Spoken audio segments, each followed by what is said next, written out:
Project 2025 spoke about getting rid of DEI. Republicans, GOP, MAGA people have been slamming on DEI for a while now. They have. They've been casting aspersions against DEI and affirmative action as if Black people, as if women, as if differently abled people, as if other people getting shots at jobs is something that really needs to be demonized. But this is nefarious. This is dangerous. Somebody created a DEI watch list. America's bureaucrats most abusing diversity, equity, and inclusion. They created a watch list and they listed people's names and photos in their positions. They're literally creating a hit list for people. And most of the people on this hit list were Black women. All right, so it says DEI watch list is focused on exposing the unelected career staff driving radical diversity, equity, and inclusion initiatives within the federal government. Real power often lies with behind the scenes bureaucrats who push divisive DEI agendas, undermining merit, fairness, and accountability. By uncovering these hidden influencers and their failures, we aim to restore integrity and common sense to our government. Join us in rejecting the politicization of federal agencies and standing up for policies that reflect real American values. The way they said real American values and called these people failures, like they don't offer any proof. They've just decided that these people are failures, that their initiatives are failures. The way they are doing that, it serves to rile up the white fragility, the white rage that is the undercurrent for the current politics of right now. Talking about real American values as if these people are not real Americans. They are setting the scene to delineate what's real versus these DEI.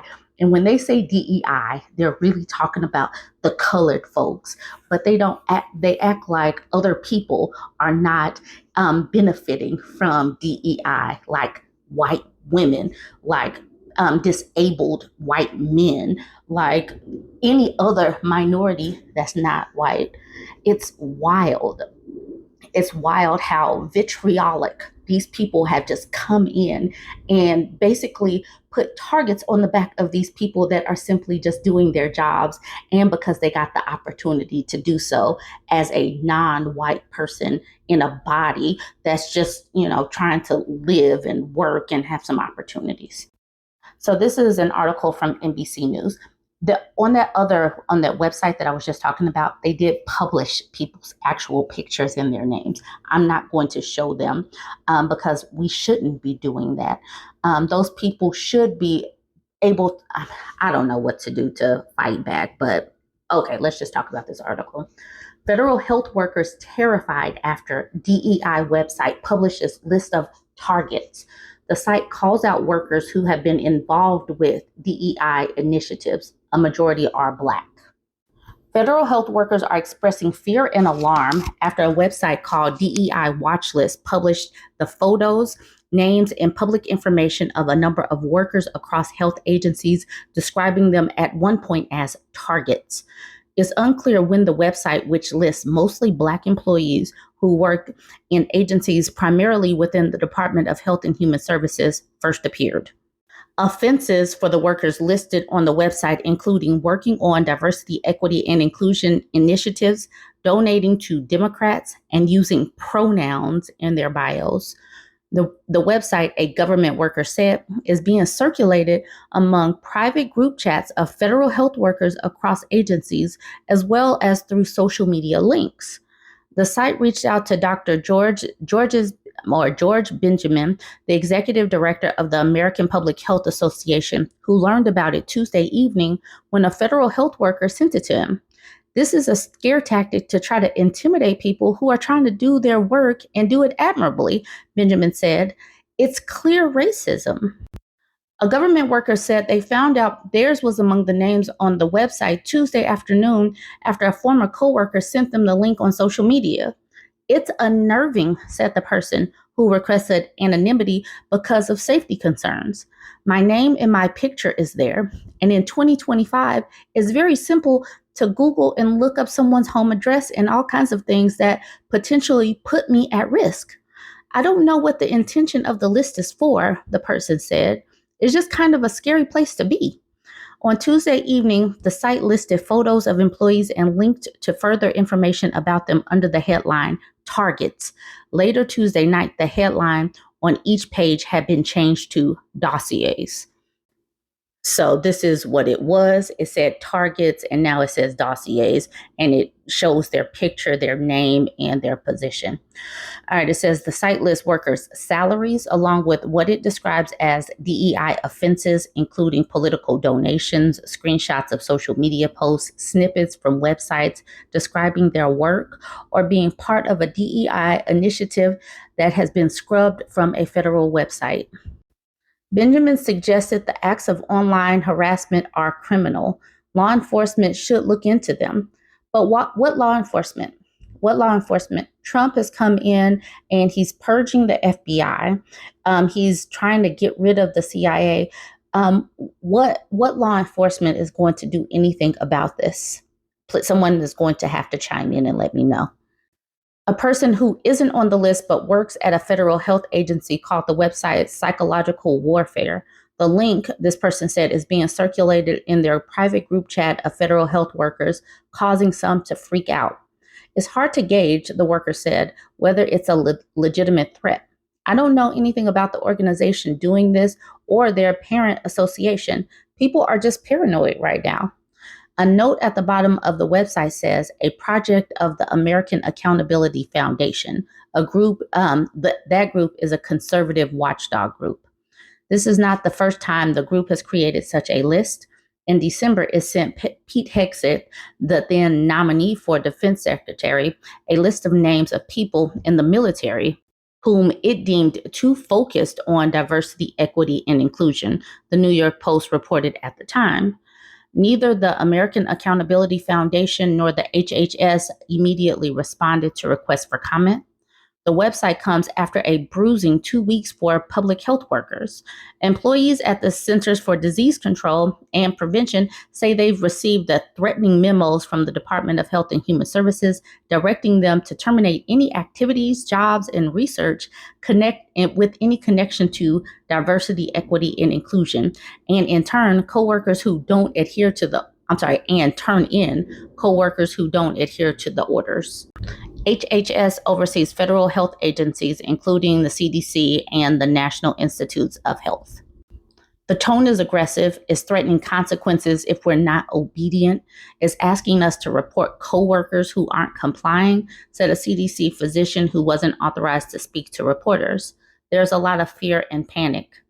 NBC News reviewed one of the memos which directed employees to review all agency position descriptions and send a notification to all employees whose position description involved in inculcating or promoting gender ideology that they are being placed on administrative leave effective immediately. The result, staffers said, is paranoia. I know a lot of people who've been put on administrative leave for perceived infractions related to these ambiguous memos.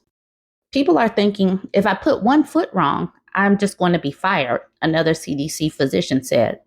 In one case, a potluck luncheon among coworkers was hastily canceled for fear it would be seen as a way to promote cultural diversity. Despite the harassment, public health employees say they remain committed to their work. If I leave, who's going to replace me? A CDC physician said. If nobody replaces me and enough of us leave, then who's going to be doing the public health work? And that's the thing. They're trying to run these people off. Who's going to be running these agencies? Who's going to be working? They act like just cutting jobs is the way to do these things. And I don't get why so many people are championing this. This is not a good. This is living in fear. They're making these people live in fear. And for what? Showing up to work and being a diverse workforce. Anyways, join the conversation. Please share this information. If you're a content creator, please create your own content and talk about this. This is not how we're supposed to be living right now. Like, comment, and share. Trump said he planned to get rid of the Department of Education. And I really don't know why so many have just been so on board with rubber stamping Trump doing this, because the Department of Education helps fund things like Pell Grants for students with disabilities, other kind of funding that goes to different states. Why are people okay with this, defunding this type of thing? Anyways, I mean, Democrats are asking questions, though. This article from The Hill says Democrats demand answers on Trump's plans for the Department of Education. House and Senate Democrats sent a letter to the acting education secretary Thursday demanding answers around potential executive orders from the president to weaken the Department of Education. Over the course of 2 weeks, the Trump administration issued sweeping executive orders and sought to broadly and illegally freeze federal financial assistance. Federal employees have been targeted, and in some cases, for simply following the law. We will not stand by and allow the impact that dismantling the Department of Education would have on the nation's students, parents, borrowers, educators, and communities, it said. The letter was sent by Representative Bobby Scott, ranking member of the House Committee on Education and Workforce, Representative Rosa DeLauro from Connecticut, ranking member of the House Appropriations Committee, Senator Bernie Sanders, ranking member of the Senate Health, Education, Labor, and Pensions Committee. All right, so you see all of the people that's involved right there. The Democrats are giving the Education Department until Friday to provide information on who has been allowed to see sensitive information since January 20th, how the department is protecting that information, a list of all who have been fired or placed on administrative leave, communications from the agency to those placed on leave, and confirmation that awards or publications have been terminated or paused since Trump came into office. The letter comes as Trump recently said he would like to use executive action to eliminate the department, and reports have indicated that he is looking to shrink or weaken the agency through executive orders soon. He is out here signing executive orders all willy-nilly. The people who created Project 2025 they must have had all of these things set up and ready to go, because there is no way that his administration has been able to create all of this havoc within a 3-week time span without these other people behind the curtain creating this stuff for him. And a lot of the stuff that they are doing is straight out of the Project 2025. Something else that happened, this was an article from last week. Trump orders schools to ease SA rules, SEX assault rules. Trump orders schools to ease that. That is what is on tap. That was, what needed to be at the forefront of this Trump administration. I haven't seen anything yet that lowers the cost of food, but yes, let's ease SA rules. Donald Trump rammed through new Title IX rules for federally funded K-12 schools and colleges Friday, dramatically changing how they deal with SA claims and LGBT students. It was the latest in his sweeping executive actions and reshapes how educators have to interpret Title IX, which prohibits sex discrimination in federally funded educational programs. The new policy announced Friday resuscitates the Title IX policy changes Trump implemented in 2018 during his first term. It reduces the liability placed on schools in sexual misconduct cases. It also requires live hearing and cross-examination and allows lawyers to be present at those hearings. The Biden administration extended sex discrimination protections under Title IX to include sexual orientation and gender identity.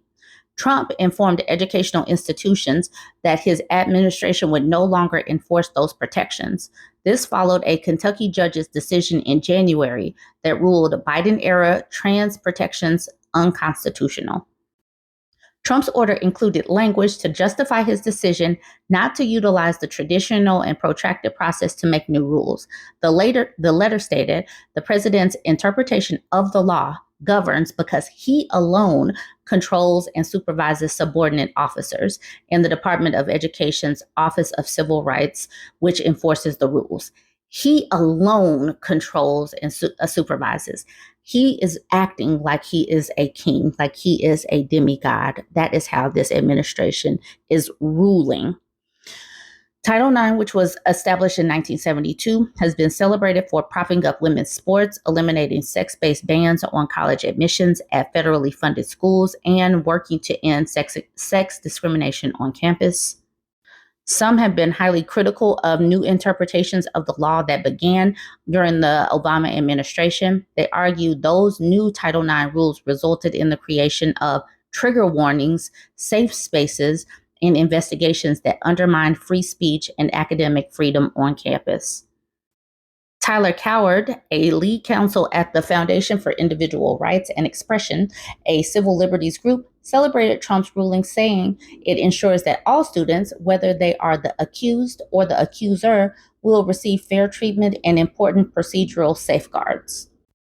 Emma Grassall-Levine, a Know Your Nine senior manager, described the decision as incredibly disappointing and claimed it will leave many survivors of actual violence, LGBTQ students, and pregnant and parenting students without vital accommodations.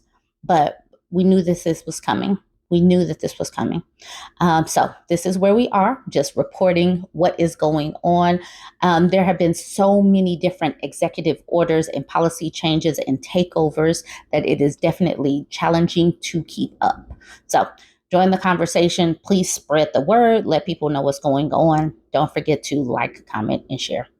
Elon Musk just got some absolutely terrible news. A new report shows that Tesla sales in Europe are absolutely plummeting. Why?